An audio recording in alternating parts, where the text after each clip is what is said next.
It's a regular protest song in Nigeria, but in this case, it has been sung by these families for decades without a lasting solution. Since 1956, they have never given us our right.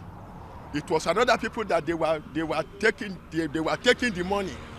There are only a few out of many aggrieved residents of Ewekoro local government in Ogun State, southwest Nigeria, which has for more than 5 decades played host to the Nigerian plant of the world's largest cement manufacturing company, Lafarge Cement Wapco Nigeria plc. Ewekoro local government area consists of 12 communities, each with about 100 families.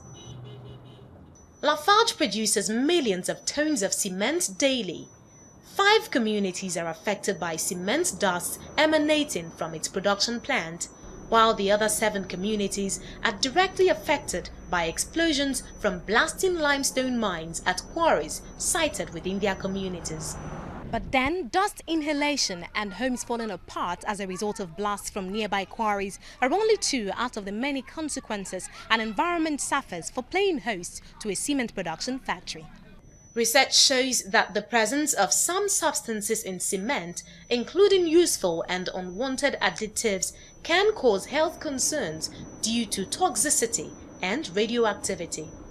These concerns residents of Ewekoro have battled with ever since the cement factory was sited here. Ever since our fathers gave them land, they have not honored the agreement.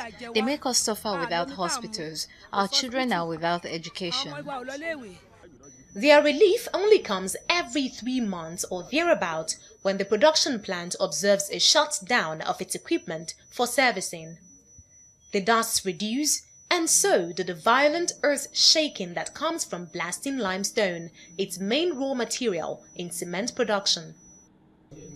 But all this notwithstanding, local chiefs heading each of the 12 communities who gather to discuss the issue with TVC News are quick to admit the need for cement production in Nigeria cannot be overemphasized. Whoever cries for rain must be scared to step on the mud, because when there's rain, definitely there is going to be mud. So the production has its own adverse consequences, but the economic benefit to the nation and to the environment, even to the immediate environment, you cannot compare the economic activity in this environment with other communities in this local government. But they say the negative impact on host communities must be reduced to the barest minimum. While insisting it is up to speed with its corporate social responsibility to its host community, the cement company dismissed accusations of neglect, blaming this on an underground power tussle among 3 families for the traditional stool of Ewekoro, one of the host communities, the Lawal, Akintokun and Adebowale families. We don't appoint traditional rulers or bales. It is the state government, through the Ministry of Chieftaincy and Local Government, that has the sole responsibility to do that, not our own. So we don't want to get involved in the politics, in chieftaincy politics. We are only interested in dealing with our communities through their representatives and, of course, through their bales. We are the family who own this Ewekoro ground. I say I am the one the government recognizes as the traditional ruler of Ewekoro. It is not true that we are not dealing with the wrong people. The person we are dealing with is the person recognized by the state. So if the other person has an issue, he should take his issue to the state government. Away from whatever traditional power scuffle may be pitting the host community against the company, residents are unanimous in their opinion that the government has shifted its responsibility of providing basic amenities and infrastructure to the company.